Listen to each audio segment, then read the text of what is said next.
nggak bisa langsung bisa apa yang di share di situ ya kan. Tapi itu juga fenomena jelek loh, langsung share itu. Maksudnya kalau share ke orang terdekat nggak apa-apa ya. Kalau ke orang lain gitu misalnya. Nggak, mending orang lain ke grup. Iya kan fenomena berantem grup WA keluarga. Itu karena secepat itu seolah kalau udah dapet tuh hanya sekedar kena caption sebarkan sama dia disebarkan. Iya. Itulah minim literasinya di punya kita itu lagi di muslim masyarakat. Dia nggak cross-check dulu. Ini berita apa sih? Ini bener nggak sih? Ini menyulut emosi orang nggak sih nanti? Tapi sebarkan. Saya sudah terliterasi penuh dengan menyebarkan ini. Dan itu terjadi kayaknya di lintas usia ya. Aku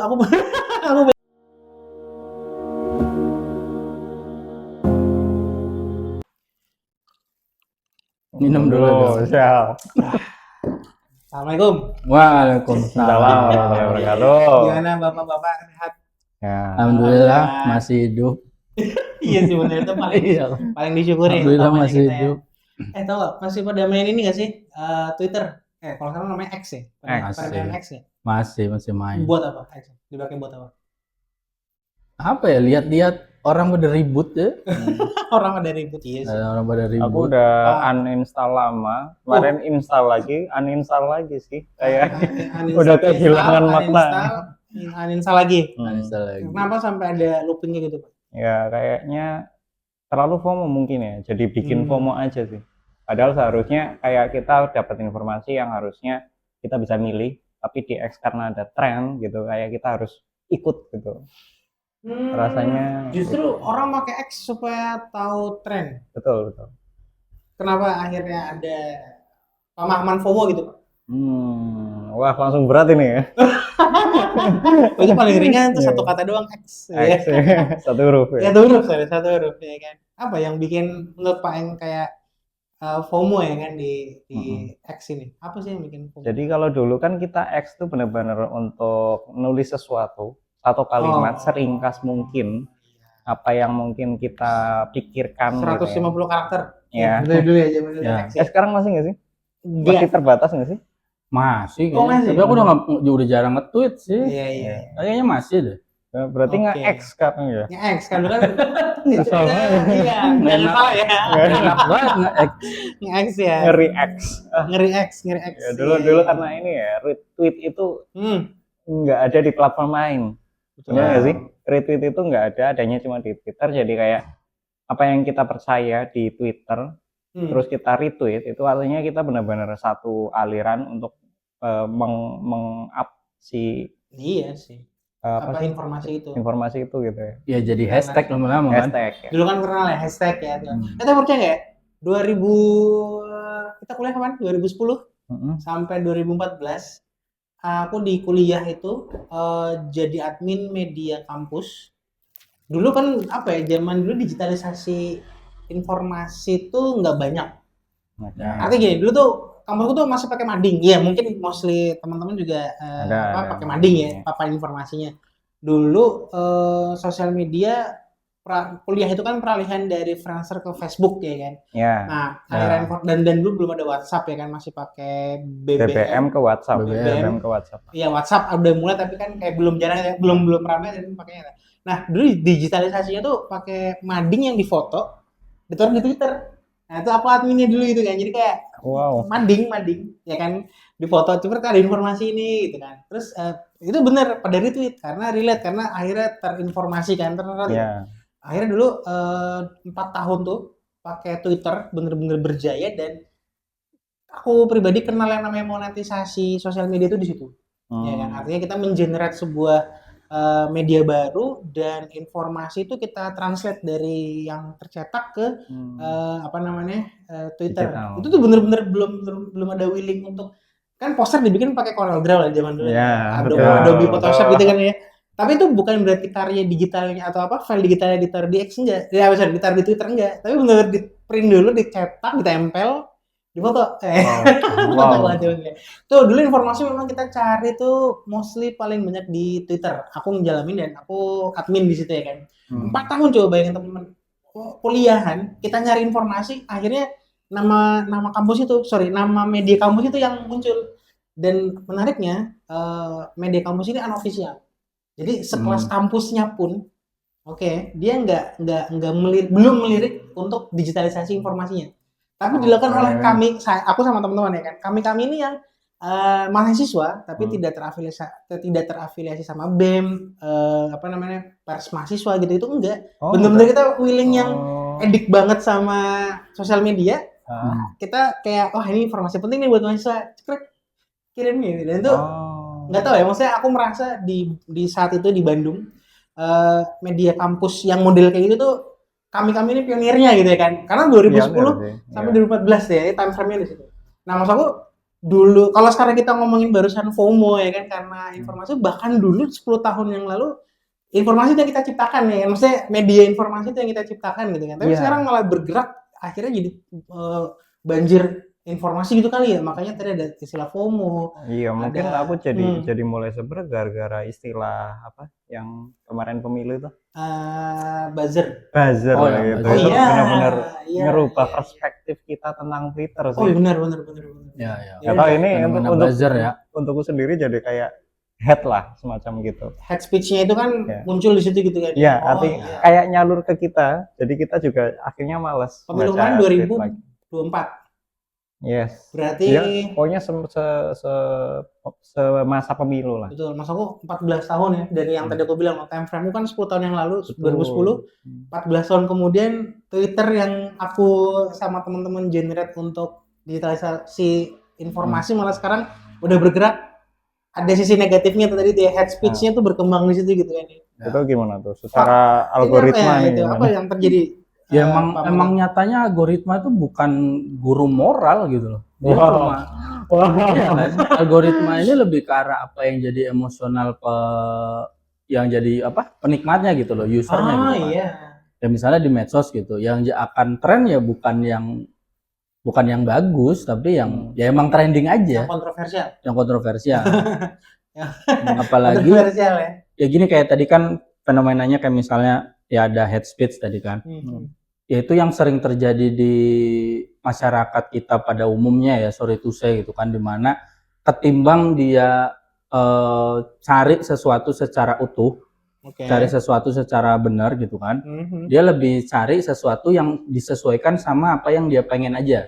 Contohnya misalnya tadi fenomena pemilu misalnya, fenomena pemilu saya nggak suka sama calon A, saya nggak suka sama calon B. Alih-alih dia cari gimana sih sebenarnya calon B, misalnya dia nggak suka calon B itu ya, atau dia nggak suka calon A, gimana sih sebenarnya calon A ini visi misinya apa sih? Ketimbang itu kan dia lebih mencari apa yang mendukung kebenciannya dia. Akhirnya makanya head speech itu banyak, dan akhirnya fenomena yang buzzer tadi juga lebih karena menjelekkan satu sama lainnya kan. Nah, orang lebih gampang cari itu sebenarnya. Lebih relate ya, karena orang akhirnya tadi berkembangnya informasi jadi pengen kepo hal-hal yang gimana, orang kepo kan karena pengen mencari sesuatu kesalahan, kejelekan gitu kali ya. Ya itu keponya tapi bukan karena pengen tahu, tapi kepengen validasi, beda. Ya kan? Kuncinya di situ. Validasi itu ya. Itu tadi misalnya saya nggak suka calon B. Kenapa saya nggak suka calon B itu karena gini-gini. Dia nyari nih calon B negatifnya apa. Tuh kan? Benar. Untuk validasi. Jadi emang bukan karena berbasis dari pemikiran gitu. Iya. Oh gitu. Berarti karena dia mencari informasi yang lebih ke emosinya. Emosional. Lebih menyesuaikan sama emosinya. Makanya tadi kita bilang algoritma dalam media sosial itu bukan guru moral gitu. Bukan. Dia lebih mencari cara untuk memuaskan emosi dari si penggunanya, seperti itu. Nah, tapi yang menarik kan gini ya, kenapa makin banyak informasi yang diterima ya kan? Terus akhirnya malah logika dan empati itu turun gitu loh. Kalau tadi kita ngomongin algoritma yang kayak gitu tuh, apakah itu sampai merusak atau berdampak sama logika kita dan rasa empati, simpati kita yang turun atau gimana sih, Pak Magang? Kalau dari aku sih karena apa ya, berpikir itu kan effort. Berpikir effort. Ya kan? Berpikir itu ada effort gitu kan. Berempati ada effort. Berpikir dan berempati itu menyakitkan ego. Menyakitkan ego. Iya kan? Kadang melukai ego kita gitu. Misalnya ternyata misalnya kita ada suatu misalnya kayak suatu hal aja gitu, ada suatu hal yang ternyata sebenarnya faktanya adalah ABCD. Tapi sebenarnya di pemikiran kita itu kita meyakini dia DEF gitu kan. Nah, Hmm, kalau oke. kita berpikir untuk ke situ, itu kan sebenarnya ego kita agak tersentil gitu kan. Nah, tinggal gimana nih orang nih, biasanya kan kalau orang dia bijak, dia akan lebih melihat kenyataan tuh dia akan introspeksi gitu loh. Oh, aku salah ya. Tapi kan ya itu tadi kebanyakan lebih mencari validasi dan akhirnya ya gengsi aja gitu buat buat berpikir lebih sampai untuk berempati tadi. Dan itu yang dipercaya sama orang itu akhirnya. Most of Kebanyakan, most of people dia akan percaya yang apa tadi, karena dia kepo untuk validasi, Iya, kepo maka untuk akhirnya validasi. emosi dia terpuaskan. Iya, Padahal itu belum tentu bener. Secara belum tentu bener, logikanya mungkin dia nggak, Ah. harusnya dia bisa mencari, oh ini benar apa enggak sih ya. Cuma Iya. karena emosi udah kadung tersulut dan wah ini bener, wah ini. Jadi kayak Iya. retweetnya, oh iya nih, wah emang nih, gitu kali ya maksudnya itu. Iya, lebih ke arah menyesuaikan ke arah emosinya aja gitu loh. Menyesuaikan karena emosinya. Bukan ke arah ya entah faktanya itu kan, entah minimal ya oke lah kalau misalnya itu sekedar kayak ke suatu orang gitu. Tapi misalnya kayak ke suatu paham-paham tertentu atau perspektif tertentu gitu kan, keadaan tertentu itu kan dia lebih tambah malas lagi nih buat mencari ini faktanya apa sih gitu. Apa sih faktanya? Jadi ya gitulah. Padahal kalau di anak SD sekarang diajarin untuk berlogika dan berpikirnya kayak gimana Pak? Nah, wah ini Ya kan erat kaitannya dong. Pertanyaan yang bagus dan aku bener-bener udah coba teknis ya. Kita coba bahas teknisnya. Jadi pernah satu hari kita coba bahas sesuatu. Waktu itu benar-benar ini nggak tahu ya, kita kayaknya pengen bahas pemilu karena konteksnya banyak yang emosional karena hal itu gitu ya. Iya.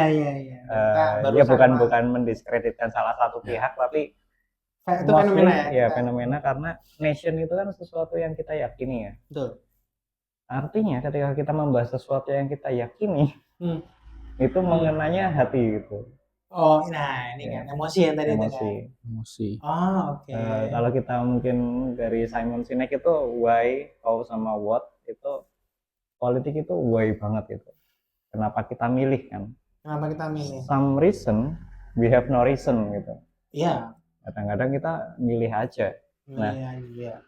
itu pas Hamin berapa gitu, presiden nih, ya sekalian lah ya.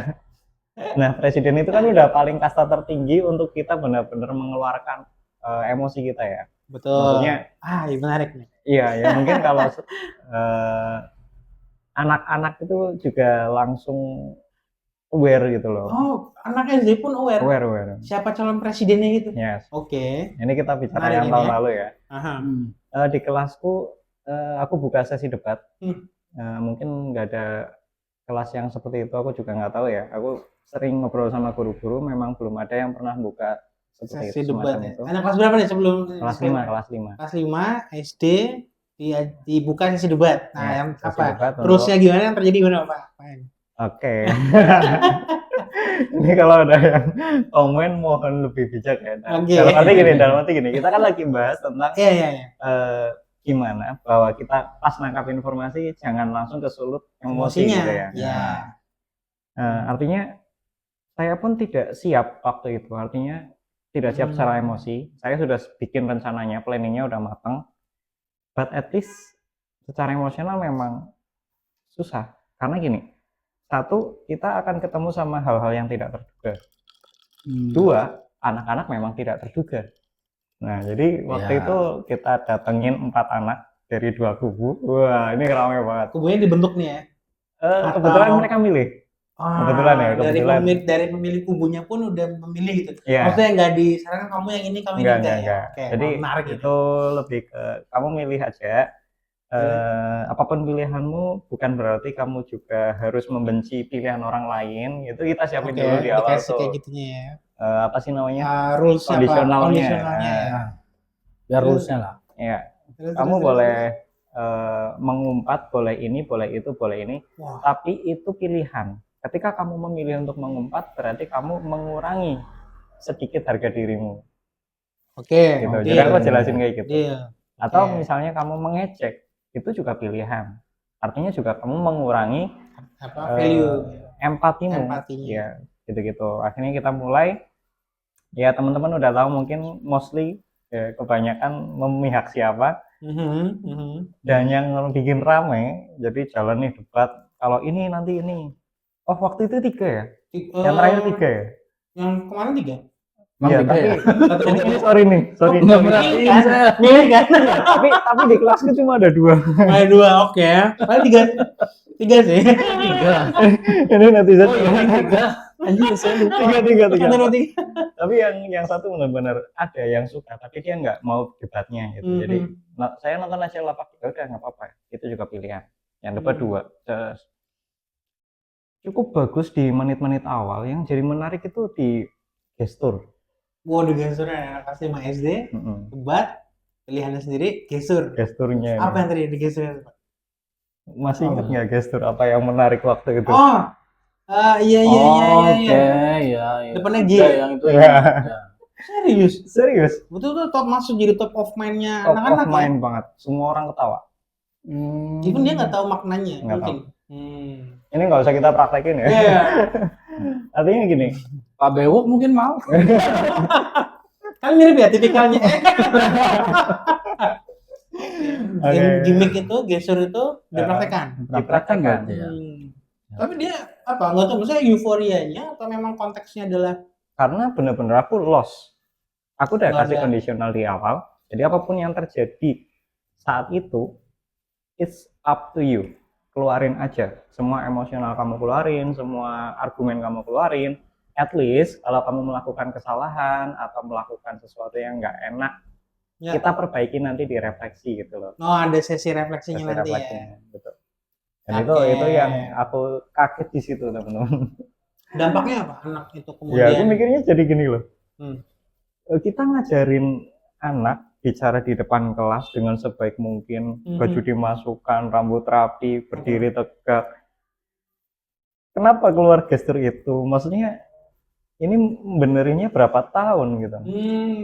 Aku nggak tahu itu salah apa benar, tapi kalau itu memang dianggap sesuatu yang normal,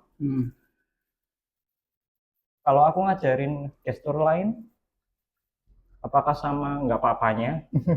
Oh, paham. Artinya Kalau itu nggak apa-apa ya. kalau itu nggak apa-apa ya, kan kita nggak tahu ya kebenarannya Lah, iya. apa namanya, bener apa enggak sih gestur itu kemudian dipahami sama anak-anak yang mungkin belum nyampe ataupun belum ya tadi belum bisa membedakan secara jelas gitu ya. Ini sebenarnya bener apa enggak sih, ada makna terpendamnya nggak sih dari gestur-gestur itu kan ya? Karena bener akhirnya kan kalau ya tadi kan ini itu adalah cara bagaimana kemudian logika berpikir dilatih di tempatnya Pak Eng kan seperti itu kan ya.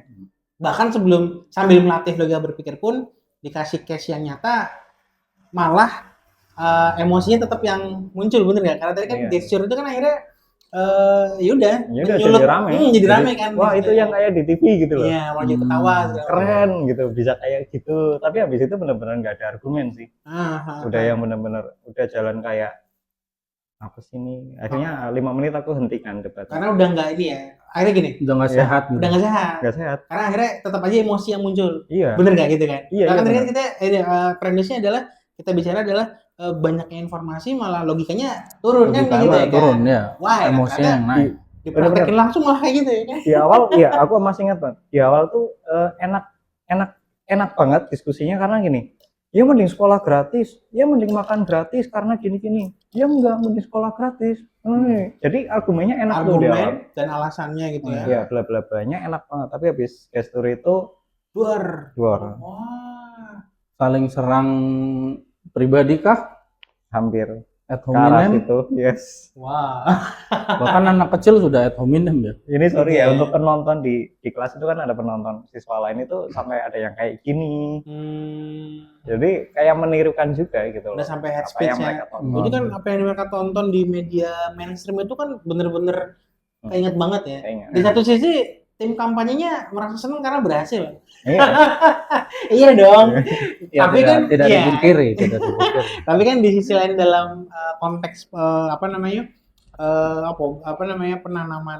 atau pembentukan karakter ya ternyata jadi punya dampak yang kita nggak tahu mungkin negatif ataupun enggak ya. Tapi akhirnya top of mind anak SD pun ya kan anak kelas 5 pun inget gitu ya kan di situ ya. Karena gini Pak Pageng ya, kalau misalnya emang tadi logika ternyata kalah dengan emosi ketika informasi itu memang banjir lah gitu ya, di entah itu di sosial media atau itu. Aku pernah ngalamin di periode yang sebelumnya. Ini case-nya memang akhirnya kalau ngomongin informasi kita ini ya tentang pemilu ya. Jadi periode yang sebelumnya kan yang kemarin. Nah, kemarinnya lagi itu loh. Jadi 10 tahun yang lalu. Kali Itu menarik juga. Aku di-unfollow, di-unfriend sama temenku. Ini pengalaman pribadi. Sampai segitunya. Sampai segitunya. Dulu cuman aku lupa. Pokoknya ada yang dua ya, kalau yang sebelumnya lagi ya. Nah, itu dua. Aku juga ada di unfriend. Di unfriend, aku bener-bener unfriend. Ini apa? Kalau kamu nonton ini ya, aku angkat ya. Aku nggak nyebutin nama. Kejadiannya bener-bener unpredictable banget. Sebelum kejadian pemilu, aku masih sering kita udah lulus kuliah, ya kan? Aku ke Bandung karena ada satu urusan. Tapi aku nggak punya saudara dan nggak willing untuk tinggal di hotel gitu loh, karena ya apa masih belum stable dan segala macam. Jadi aku mikir kayak aku nginep di temanku deh gitu kan. Temen aku kepikiran dia nih, satu orang ini kan. Aku kontak, kamu masih di Bandung nggak? Masih. Aku ke Bandung nih ada acara gini. Rencana mau nginep paling 2 hari maksimal. Oke, silakan. Oke, aku numpang di kosannya.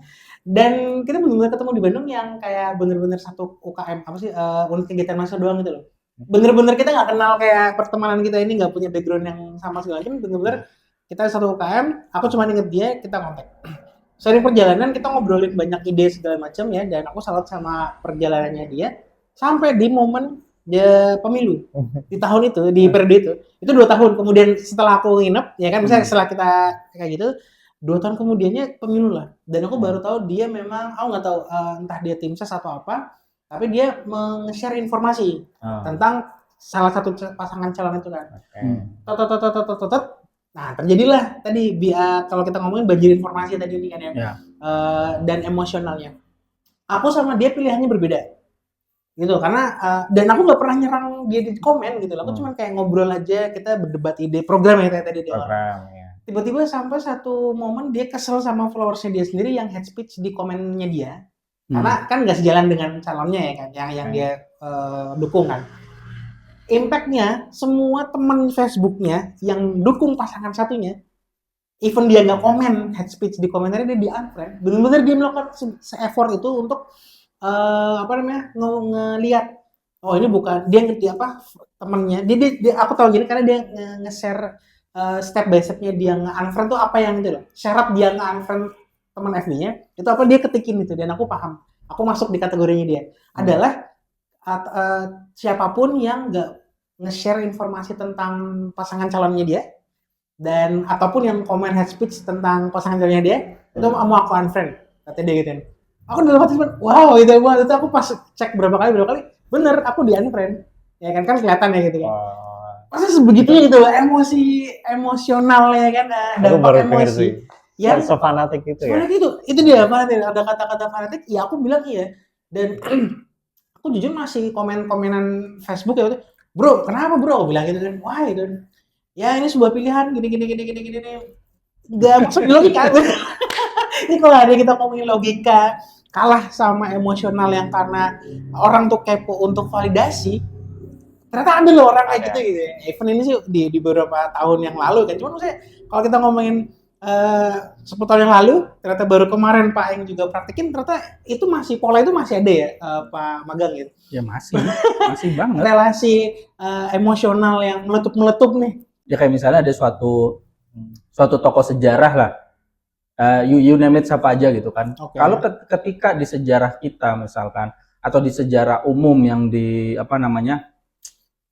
dipelajari sama kita, atau misalnya kita terpapar dengan informasi itu, ketika dia sudah digambarkan sebagai tokoh yang baik, mostly pada percaya dia 100% baik. Padahal kan orang tidak selalu seperti itu. Tetap aja ada sisi jeleknya. Yang mungkin tidak dituliskan. Tapi kalau misalnya dicari literaturnya, dicari jurnalnya, dicari fakta sejarah lagi, bisa aja ada. Dan seringnya ada jadi masalah. Tapi ada suatu fakta kayak gini ya. Ini ada seorang tokoh nih. Dan kebanyakan ya mostly dia digambarkan baik. Nah, ada di suatu prosesnya, ini masih zaman kerajaan-kerajaan gitu. Zaman kerajaan-kerajaan gitu. Nah, si tokoh ini dia melakukan sesuatu lah. Intinya perang lah. Intinya berperang gitu. Nah, aku ada teman, ada kenalan gitu kan yang dekat gitu. Karena dikisahkan dia ini baik dan tujuan perangnya itu baik, bla bla bla bla bla. Dia percaya si tokoh ini bahkan dengan seluruh pasukannya itu baik. Padahal fakta di lapangannya ada jurnal yang menulis, ada sejarah yang menulis kalau ketika pasukan ini berhasil melakukan Itu tujuannya itu warga sekitar dibantai, Oh. dijarah dan maaf Genocide. itu. Oh, ada. Ya, ini dia benar-benar menolak itu. Masa sih? Enggak lah, dia kan begini. Enggak lah. Emosinya terus lu. Iya, dia hanya berdasarkan emosinya aja. Bahkan dia nggak mencoba nggak mencoba melawan apa yang aku sampaikan itu. Anggaplah itu argumenku gitu kan, dengan mungkin ada fakta yang menunjukkan kalau itu tidak benar gitu loh. Karena di sini kan yang lagi aku ajak ngomong tuh bukan ini aku yakin gini, enggak, aku cuma ngasih tahu ini loh. Tapi faktanya tuh ada nih, pembahasannya seperti ini. Dia tuh cuma menolak secara emosi aja, bukan dengan logika, bukan dengan data, apalagi informasi begitu loh. Jadi emang banyak banget yang terjadi sekarang itu kan, kita banyak akses ya, ada Google, ada apa, ada ChatGPT gitu kan. Orang tuh pada nggak bisa bedain mana akses mana literasi. Itu yang paling nyebelin. Wah, literasi. Ini kita bedain bener. Yuk kita coba breakdown dulu tuh. Akses informasi sama literasi. Ya karena kita di zaman sekarang tuh, bahkan negara kita gitu, itu termasuknya nggak miskin akses ya kan. Kita walaupun internet kita belum cepat, belum secepat negara-negara lain lah ya. Tapi udah lumayan lah gitu. Tapi kan kita nggak miskin akses. Yang kita miskin itu kan proses berpikirnya. Artinya gini, ya kalau kita ngomongin sosial media, informasi, akses, literasi segala macam, kan sebenarnya menjadi saat ini, hari ini, ya kan, itu menjadi sosial media ini menjadi satu cara atau satu platform gitu ya, yang dia didesain untuk scroll link aja. Ya, buat scrolling aja. Tapi dari situ akhirnya akses informasinya terbuka, tapi literasinya nggak dapat gitu dong. Ya. Ini sih ya, ini kalau aku ambil sedikit dari backgroundku di komunikasi, teori ini dijelaskan di teori Johari Window. Itu Johari Window itu ngebagi manusia dalam berkomunikasi jadi empat bagian window, jendela gitu. Jendela di zaman dulu kan ada 4 ya. 4 gitu kan. Katanya. Kuadran. Ada area, ya kalau kita ngomong kuadran ya, ada area yang kita nggak tahu, orang lain tahu. Orang lain tahu, kita nggak tahu. Orang lain nggak tahu, kita nggak tahu. Ada blank spot kayak gitu kan.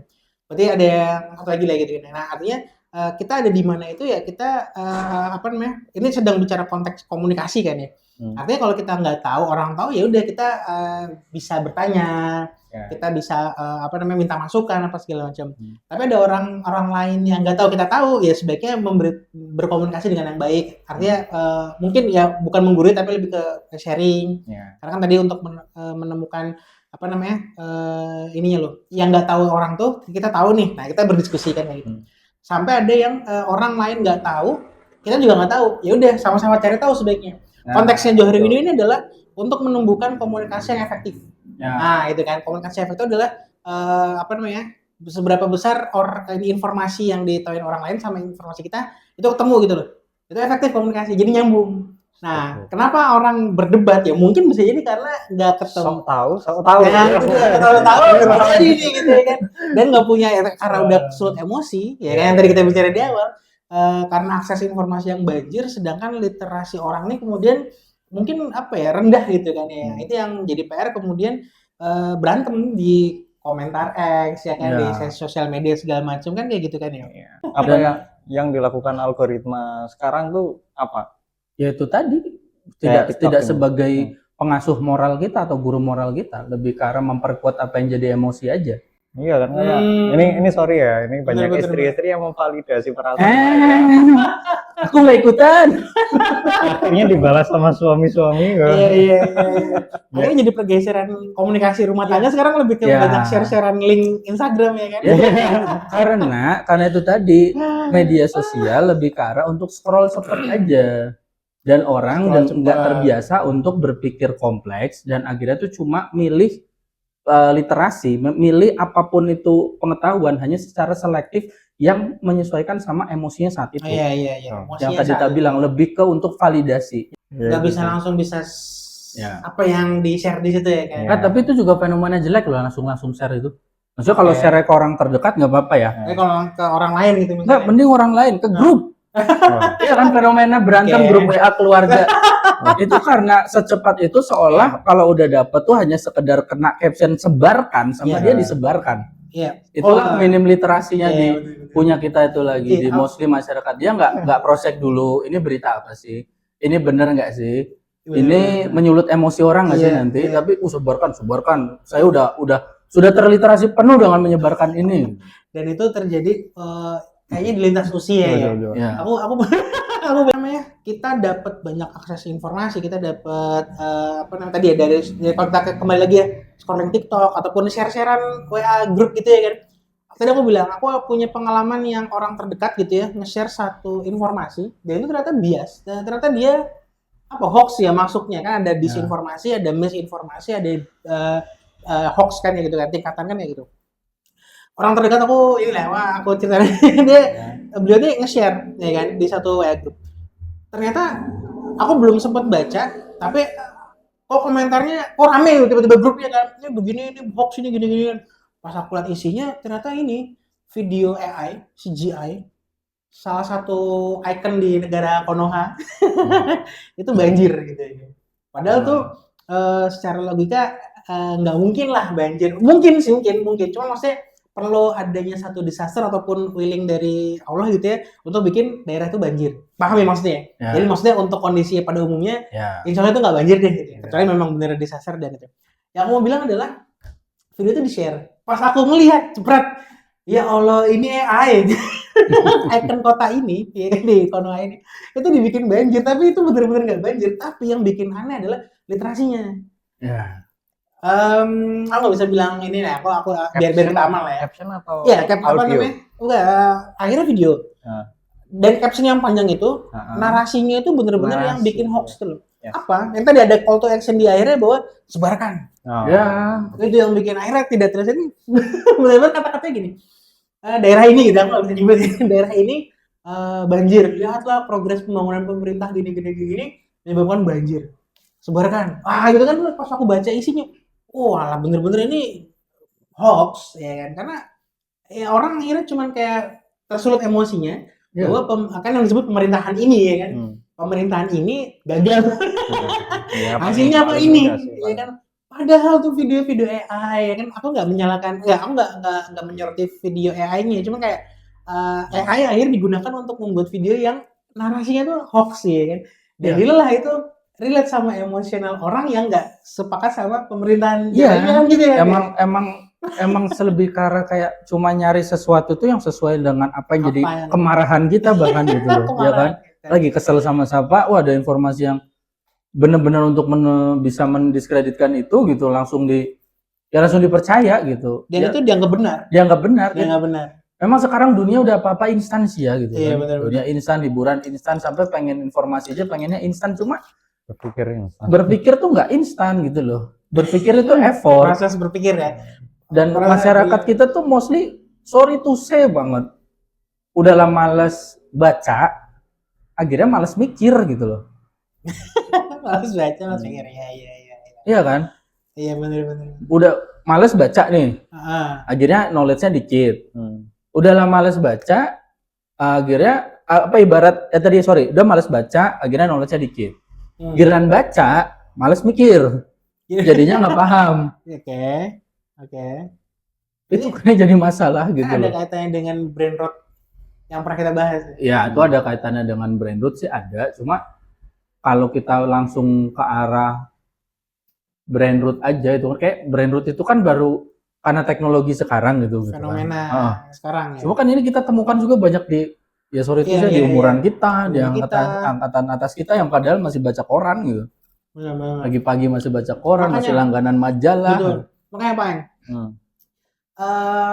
apa yang bisa diceritain dari dunia pendidikan saat ini atau minimal yang di tempatnya Pak Eng lakukan itu untuk tadi isu-isu yang kita bahas kan soal literasi, soal logika berpikir ya kan, tentang semangat, menumbuhkan semangat, nah ya kan, anak-anak yang sekarang ya terpapar teknologi, tadi ada istilah brain rot, sampai gini Pak, menumbuhkan semangat gitu loh untuk tadi mencari kebenaran. Nah, itu apa yang dilakukan sekarang di dunia pendidikan? Bentar, aku nambahin sekalian nanya ke Pak Eng. Siap. Pertanyaan pertama, Soalnya gini kedua. nih, paling sering ya kalau kita perhatiin di medsos, bahkan sorry to say, karena bocah-bocah nih ya, dari umuran kita sampai ke bocah, di atas ada juga sih.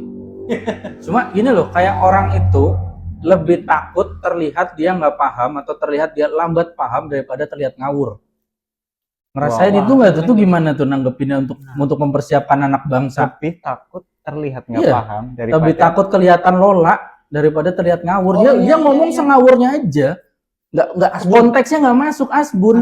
Dia lebih pede aku itu. ketemu 2 orang kayak gitu, dan bahkan sorry ya, maksudnya aku juga kadang kayaknya kayak gitu deh. Oke. Jadi gini, aku selalu memposisikan sebagai guru yang nggak perfect gitu loh. Nggak tahu ya sampai hari ini, bukan aku kemudian nggak percaya diri, tapi aku selalu merasa bahwa ketika aku misalnya 100, nanti ada informasi apa luber gitu loh. Jadi aku pengennya kayak 50, 40, 30, ya kadang 90 gitu. Artinya kayak tadi Asbun, ya kayaknya aku juga iya deh. Jadi ada satu cerita aku ngajar gitu. Ya kayak tadi misalnya Duryodhana, Dursasana. Itu bisa aja aku bilang Dursasana. Kan bisa aja. Padahal itu lebih ke salah orangnya, maksudnya salah apa ya? Cuma sekedar salah informasinya, tapi konteksnya masih benar kan? Konteksnya masih benar. Yang mau disampaikan Pak Eng itu adalah adiknya Rahwana itu ada yang berjiwa kesatria, walaupun dalam cerita itu mereka jadi kubu yang jahat, bener kan? Tapi konteksnya itu bukan ngawur. Yang dimaksud benar-benar enggak. Iya, benar-benar nggak nyambung. Mungkin gini kali, contohnya gini. Ini bisa kita dalam ini episode ya. Kau tahu nggak sih apa namanya yang lagi ramai sekarang? Beritanya ini ya let's say ya, apa namanya, ada kecelakaan di situ. Oh ya udah, misalkan kayak ngamur gitu kan, Mas Bun. Kenapa ya kok bisa tabrakan gitu? Ya udah waktunya kali gitu. Kenapa ya orang bisa meninggal? Ya takdir. Gitu maksudnya kan. Belum. Berarti itu lebih ngawur, kan? Itu belum ngawur banget sih. Itu kayak bentar aku ambil contoh yang yang ngawur ya. Gini nih. Aku pernah bikin konten. Tuh memang agak provokatif tapi nggak provokatif negatif ya gini. Jadi aku mau nunjukin tentang gimana sih kita bisa ngebandingin secara statistik data-data di YouTube. Waktu itu yang saya bandingin itu adalah Jirayut sama Halda. Waktu itu lagi rame kan hanyut Halda Jirayut gitu kan. Nah, waktu itu gimana sih biar konten ini konten software engineering, ini konten coding, ini konten yang nyebelin gitu kan, tapi bisa agak ada sedikit entertainingnya. Ya udah, saya ambil lah. Siapa nih yang lebih populer antara Halda dan Jirayut? Di bulan itu. Di bulan itu, di tanggal itu, saat itu dengan algoritma yang saya pakai gitu kan. Nah itu saya pakai algoritma Z-score. Terus saya tunjukin lah, video tuh udah jelas tuh tata caranya. Ini ya kita ngambil data YouTube-nya ini dari API YouTube yang ini, teman-teman bisa dapetin API YouTube tuh kalau kita daftar Google Console bla bla bla, nah dapat API ini, hit pakai API ini, taruh ambil datanya, kita fetching, taruh ke database, simpan dulu. Nah nanti dari situ baru biar gampang kita ambil dari database, baru kita masukin ke algoritma Z-score-nya, dihitung bla bla bla, hasilnya ada. Ketemu lah hasilnya. Nah itu banyak tuh yang asbun tuh. Apaan ini? Jangan membanding-bandingkan orang, tidak baik. Konteksnya padahal bukan itu gitu. Terus ada lagi, ngapain sih banding-bandingin Halda sama Jirayut? Udah jelas-jelas Jirayut itu dari 2017 2018 tuh dia udah di sini. Jelas dia lebih terkenal. Itu loh. Itu dia. Time frame-nya beda. Orang lebih takut kelihatan lola. Orang lola nih. Itu gara-gara monitor kita. Tapi berarti kan aku juga tadi sedikit banyak nggak terlalu nyambung sama konteks yang ditanyakan kan? Yang mana nih? Yang Duryodhana tadi? Jawabanku tadi iya kan? Jawabanku benar, tapi yang kamu maksud itu aku nggak menjawabnya. Oh ya belum karena konteksnya. Nah ya itu kan juga termasuk itu juga kan? Artinya gini, kadang kita harus ngobrol berjam-jam hanya untuk benar-benar nyambungin konteksnya kita apa sih gitu kan ya. Nah, aku setuju banget. Ada orang-orang di luar sana. Aku ketemu 2 orang nih yang benar-benar, yang kayak Jody bilang benar-benar. Ini ketemu loh ya, bukan komentar. Jadi kita ngobrol waktu itu kalau nggak salah Jepang maju ya gini-gini. Iya, tapi itu kan ada video itunya, jadi bagus. Oh. Iya, asbun aja kan. Apa sih? Asbun aja. Kan lagi ngomongin maju nih. Maju kan dalam tanda kutip mungkin militer. Iya. Teknologi apa? Maju loh ya. Itu Otomotif. tadi yang saya bilang tuh, dia orang-orang tuh nggak takut kelihatan nggak takut kelihatan ngawur, dia lebih takut kelihatan Nggak lambat tahu. nangkep. Oke. Dia ada apa tuh langsung cepet respon gitu. Oh iya, ya tadi kan bilang oh Jepang maju. Oh iya ada gara-gara JAV-nya gitu kan. Nah, Ya konteksnya nggak ke situ, coy gitu kan. Iya, aku oke, sepakat. jadi aku langsung masuk ke anak-anak tadi pertanyaannya. Heeh. 1, 2, 3, 4 mungkin. Satunya adalah aku selalu memposisikan tadi yang pertama tidak selalu menjadi orang yang 100% penuh. Dan itu pun kadang aku contoh praktekkan kayak 7 kali 7 48. 49 dong. 49. Nah, makanya. Ah. Oh, Pak Guru salah ya. Maaf ya. Bagus ya, oke. Gitu. Jadi aku mengajarkan bahwa aku tahu bisa aja aku langsung 49 gitu. Aku tahu itu, tapi at least mereka nggak belajar untuk oke, saya salah gitu. Itu sering banget. Bahkan aku bener-bener salah juga sering. Artinya gini, bukan kemudian oh Pak Enggar memang nggak pinter, enggak, tapi memang aku tuh pengen nge-framing bahwa aku tuh guru yang mau belajar karena salah, dan aku terima kasih ke siswa yang mau mengingatkan. Bahkan aku kadang bilang, kalau kamu selalu teliti, lebih teliti dari Pak Enggar, kayaknya kamu bisa berkembang lebih jauh deh. Dan kamu mau mengingatkan, itu nilai plus. Artinya mungkin ada yang lebih pinter, lebih tahu Pak Enggar salah, tapi mungkin nggak ngingetin. Nah, Dibiarin. Bahkan dianggap benar. Bahkan dianggap benar. Oke. Gitu. Jadi artinya aku mengajar dengan satu misalnya guru yang serba tahu tadi, yang mungkin ya karena memang guru emang harus di posisi itu ya. Jadi percaya, tapi at least nggak harus 100%. Itu yang aku pengen selalu praktekin. Dulu awal-awal kayaknya aku pernah salah terus diingetin kan, malunya setengah mati sih. Oke. Ya, karena merasa gagal ya. Iya dong. Wah, aku Guru nih. Masa salah gitu. Saat itu, tapi kan udah punya metode yang baru nih. Iya, sering berjalannya waktu, anak-anak kan nggak semuanya dapat 10 ya. Ada yang dapat 8, ada yang dapat 9. Gimana mengatasi si 2 ini? Gimana mengatasi si 1 ini kalau kita nggak kasih tahu? Oke. Kadang akhirnya gini loh, 9 udah puas. Ya udahlah itu. Ya, itu 9, Bro. Nah. Yeay. Senang Padahal kalau mereka ibaratnya mau, aduh aku tuh 1 lagi 100 loh. At least setidaknya punya perasaan bahwa apa yang salah dari diriku, apa yang perlu kuperbaiki untuk setidaknya sempurna. Kenapa curiosity jadi satu kata yang tak taruh di papan tulis itu? Kalau teman-teman coba komen ya, ini aku butuh konfirmasi bahwa balik lagi, satu, aku nggak selalu yakin aku tuh 100% benar, biar aku tetap punya insight dari orang lain. Dua, aku selalu ngasih tahu cara kalau aku salah, apa yang harus kulakukan, karena ada orang yang perlu contoh gitu, ada murid-murid yang perlu contoh. Oh kalau salah tuh ketika dicontohin yang maksudnya gini loh, yang sebaiknya udah, artinya yang proper. Iya. Kan saya bisa aja marah 48, 49. Oh iya 49. Iya Pak Guru tadi niatnya 49. Kan bisa aja saya ngomong kayak gitu, tapi saya lebih memilih untuk oke, saya salah, maaf ya, terima kasih udah ngingetin. Nah, itu 2. Makanya aku bilang tadi 1, 2, 3, 4. 3, ini ketika aku benar-benar nggak tahu. Jadi tadi aku nggak sempurna, aku bisa salah. 3, aku nggak tahu. Sebagai guru tuh ada pelajarannya benar-benar aku nggak tahu bahasa Jawa Hono Coroko. Jadi ada 1, 2, 3 cara yang aku tuh benar-benar harus buka buku loh. Ada di setiap kelas, tiap tahun ada pasti yang udah hafal. Gimana? Jadi aku selalu di Hono Coroko akhirnya gini. Mau pelajaran Hono Coroko aku belajar lagi kan. Wes. Sok pinter kan? Udah sok pinter nih. Aduh, 1 tadi apa ya? Nah, itu yang aku akhirnya contohin loh anak-anak. Aduh, Pak Guru lupa apa ya? Halaman berapa tadi ya? Oh, sebenarnya tentang Emang literally yang lupa, literally lupa. tapi mengajak anak untuk aktif. Iya, daripada aku nunjuk, coba kamu maju, bener nggak itu? Kan aku bisa juga kayak gitu untuk menandakan aku nggak terlalu tahu, aku bisa aja pura-pura nyuruh anak gitu. Oke. Tapi aku lebih memilih untuk aku bilang aku nggak tahu, aku butuh halaman berapa, supaya kita bisa coba buka bareng. Iya.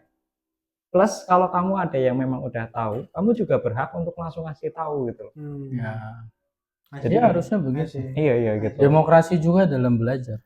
Desentralisasi, bro. Yang keempat ini yang cukup berat, ini yang apa ya? Makanya aku butuh komen sih. Jangan selalu percaya sama Pak Enggar. Berani gitu ya. Iya. Oke. Apa nih? Tahun ini. Maknanya apa nih? Artinya gini, aku nggak tahu bahwa apa yang aku tahu itu benar-benar hal yang benar. Karena di masa informasi ini, kecuali dulu ya, dulu tuh informasi kita cari. Sekarang informasi dikasih. Iya, informasi datang. Betul.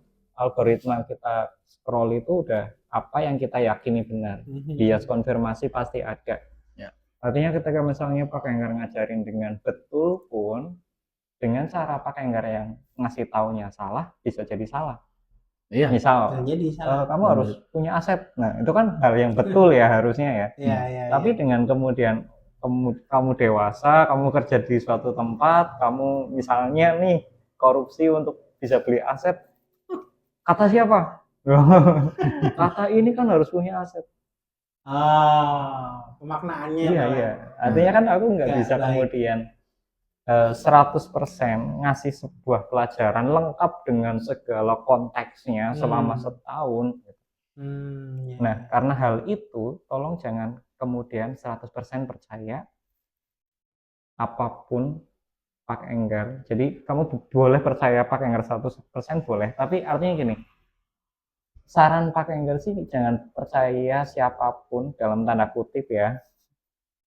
Ada satu yang memang harus kamu percaya gitu, tapi kalau manusia ya bahkan Pak Enggar pun sebagai gurumu ya, Pak Enggar juga harus ngomong bahwa ketika Pak Enggar bilang A, tolonglah kamu berpikir tentang B dan C juga gitu. Itu ya dalam rangka membuka sudut pandang yang lain juga gitu kan ya. Perspektif yang lain. Wah, itu menarik sih, Pak. Karena ya apa namanya? Ini mungkin di bagian akhirnya ya. Akhir ini. Itu kelas 5 SD dilatih seperti itu ya. Karena akhirnya nanti di usia aku mengalami ya, maksudnya di bidangku sekarang ini, profesiku sekarang ini, mostly people adalah denial. Iya. Konteksnya pekerjaan gitu loh, paham nggak sih, kayak hubungan antara pimpinan dengan karyawan ya kan, itu denial ya kan. Gimana? Kayak perasaan itu. Maksudnya gini, yang kita lagi berdiskusi pada satu hal ya kan. Dan ini untuk kalau kan konteksnya bisnis ya, perusahaan ya. Satu hal ini akan berpengaruh pada masa depan perusahaan kan kayak gitu. Yang terjadi adalah dan dalam prosesnya karyawan ini kemudian punya something yang kayaknya perlu kita selaraskan supaya visinya kecapai bareng-bareng nih kan gitu kan ya. Yang terjadi adalah denialnya gini. Contoh case-nya gini. Denialnya itu terjadi di timku ada, di tim yang teman-temannya juga ada gitu kan ya. Mbak atau Mas, better gini deh, gini nih, karena pimpinan atau perusahaan sudah menetapkan strategi yang seperti ini gitu kan. Tapi mas, ini nggak bisa nih mas, gini. Tapi mas, capek deh kayaknya. Tapi mas aku burn out deh. Tapi ya whatever, mas aku, ya udah aku dengerin ya. Aku mencoba menjadi pemimpin yang mendengar gitu kan. Tapi lebih kepada keluh kesahmu itu sebenarnya ada caranya nih gitu kan. Jadi aku dengerin, ayo. Aku kasih tahu nih sepengalamanku dan literatur yang aku baca ini kayak gini nih, step by stepnya nih kita coba yuk ya. Di satu momen di satu karyawan berhasil, maksudnya mau mendengarkan gitu ya. Dan kembali lagi, tapi ada lagi yang kayak nggak bisa nih mas, udah pernah dicoba, nggak bisa nih mas, gitu. Kayak denial terus kayak udah gitu loh. Ya terus lu mau ngapain gitu loh, kalau nggak mau nurut sama ini kan cara. Tapi ya apa ya, aku pikir Menarik ini. entah ini mungkin ini ya akan jadi panjang pembahasannya, tapi aku pikir denial ini menjadi satu respon konkret saat ini ya, ketika orang benar-benar mungkin nggak terliterasi. Karena apa? Karena tadi kan akhirnya dia nggak curiosity, akhirnya dia nggak apa ya tadi ya apa bertengkar pada pikirannya dia sendiri yang Mikir itu effort. mikir tuh effort Hmm. yang dia nilai benar bagi dia itu aja yang dia lakukan ya. Benar ya? Gitu, Kalau gitu kan. aku simpulin boleh nggak? Dia tuh berpikir 0-100 ke hal yang harusnya bisa 50-50 gitu. Iya, dia tuh cuma mikir untuk mencari sesuatu yang mendukung apa yang jadi keyakinannya doang. Iya. Karena istilahnya itu cognitive dissonance gitu loh. Emang nggak nyaman Apa nih? memang. Apa nih? Coba. Ini ada penjelasannya nih. Ya itu kalau dari literatur yang udah disiapin ya. Jadi dicari-cari tahu itu kan intinya cognitive dissonance itu kayak rasa nggak nyaman gitu loh ketika ada fakta yang bertentangan sama kita punya keyakinan gitu loh. Rasa nggak nyaman. Rasa nggak nyaman. Ada fakta yang Ya kayak tadi yang kasusnya Pak Bewok kan. Pak Bewok udah ngasih faktanya gini, tapi dia tetap aja nggak bisa mas gini sampai akhirnya mungkin nanti dia nyari entah itu konten YouTube, entah itu tulisan yang mendukung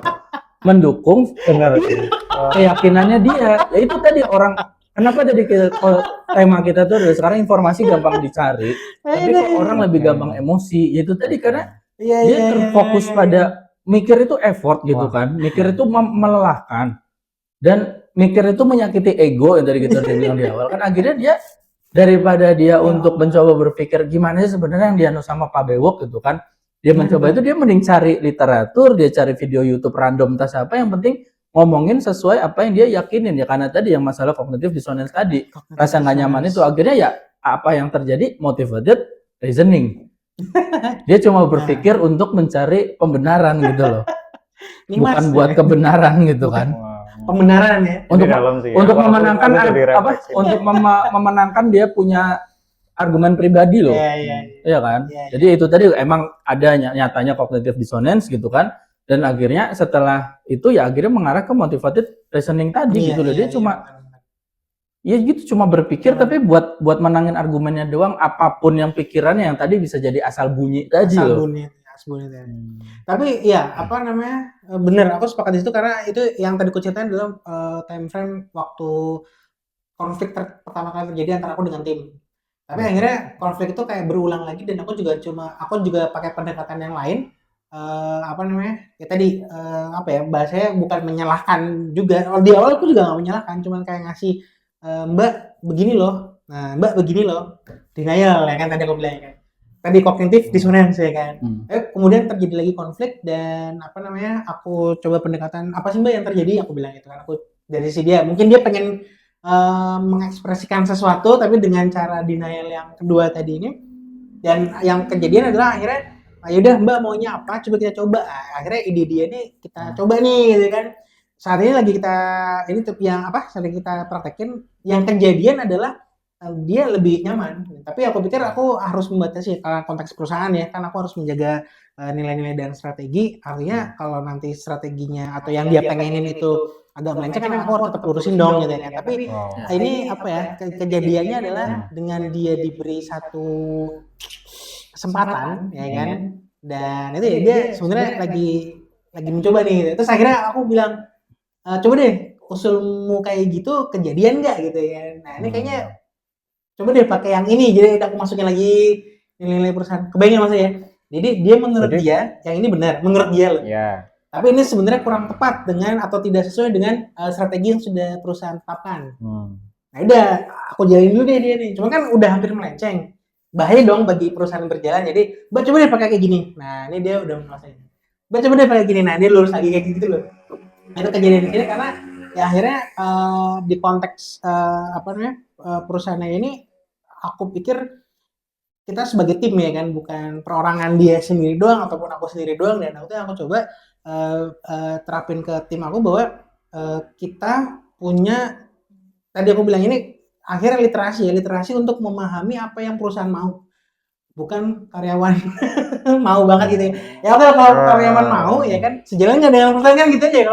Kalau nggak sejalan, maunya apa, bisa nggak praktek dengan nilai-nilai perusahaan kayak gitu ya. Aku agak sensitif ngebahasnya, cuman aku ngalamin tadi fase-fase yang kayak tadi cognitive dissonance ya kan, terus konteks apa namanya pemahaman tentang satu informasi segala macam karena apa ya tadi aku bilang timku ini adalah satu contoh konkret yang ketika mungkin literasinya perlu ditambah atau perlu diperdalam lagi, tapi tadi dia merasa yang dia yakini itu benar gitu ya kan.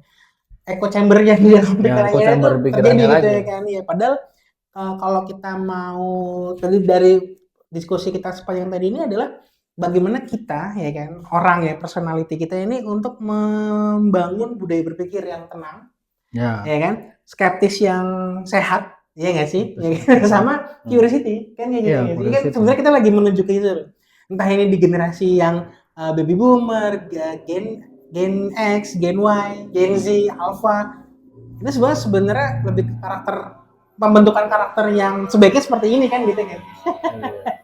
Iya lagi aku jadi mikir refleksi banget sih dari dua pembahasan tadi. Boleh nggak satu cerita nih? Oke. Gen Alpha loh.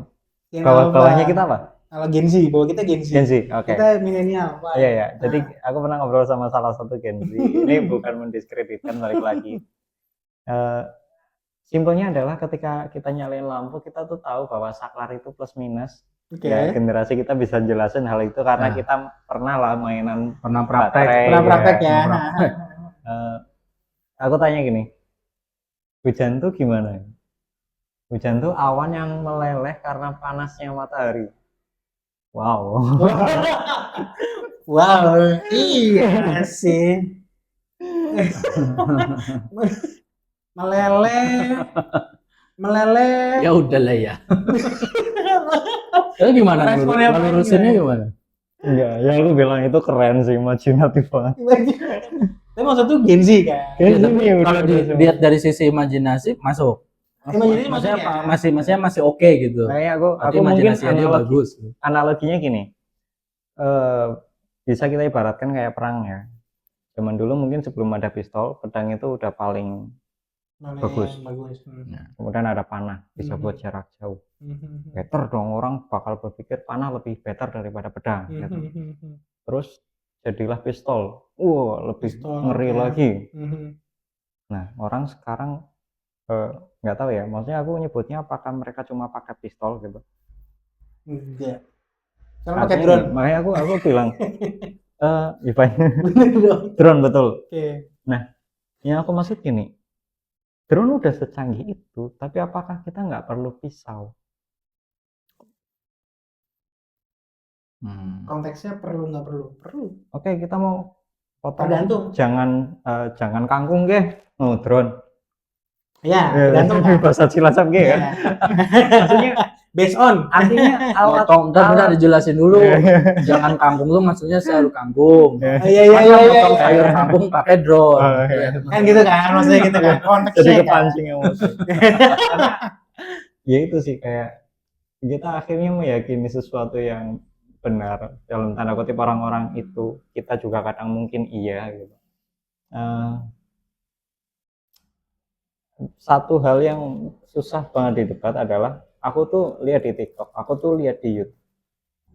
Kita tuh udah baca buku dan lihat YouTube, kita punya dua senjata. Kamu cuma satu dan kamu yakin banget. Kita aja udah dua senjata, belum tentu yakin loh. Artinya kita juga pakai kata coba. Ya. Kenapa kamu seyakin itu kan? Iya, itu. Iya nggak sih? Nah itu sih kayak pemilihan fiksi, kemudian ya cara berpikir hujan meleleh itu ya keren sih. Ya untuk secara berapa banyak orang yang kayak gitu sih. Secara imajinasi sih keren. Tapi secara kalau kita lihat dari konteks literasi, ya berarti dia nggak pernah belajar, dia nggak baca. Anakku aja tahu loh. Nah makanya 4 tahun aja tahu. Kadang kita boleh tuh melihat sesuatu tuh ada kerennya, tapi juga jangan lupa kalau itu ada hal jeleknya. Kan ada yang fokus, itu dia udah berimajinasi bagus. Iya betul. Bercanda sih aku konteksnya ya. Nggak, kalau bilang keren itu. Bukan ada yang seperti itu.